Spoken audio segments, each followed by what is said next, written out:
With our panel, and I want to kick off by also reading an even more recent quote in The Guardian from Hillary Clinton. This is dated June 21st over the weekend.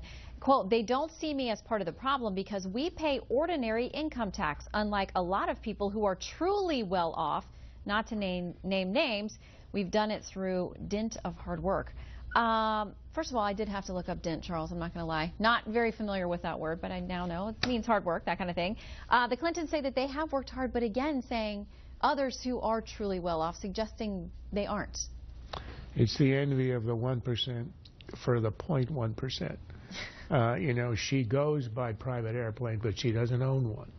And there's a kind of resentment people have who think they're as good as these rich people with whom they've been surrounded for decades, political supporters and others, in whose places they have stayed, whose airplanes they have ridden, and have a sense of entitlement. But her problem is not wealth, it's sincerity.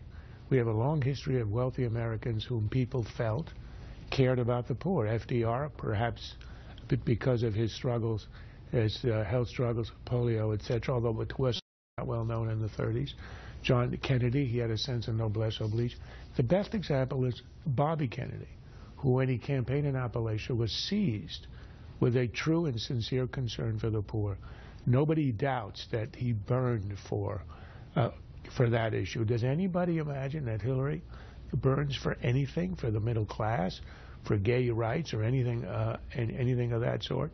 The Clintons have been motivated throughout their lives by the wish to rise and to acquire power.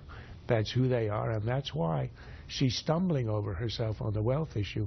But it stands for the larger issue. Who believes that she really feels it in her soul the way that you would have felt it with a Bobby Kennedy or an FDR?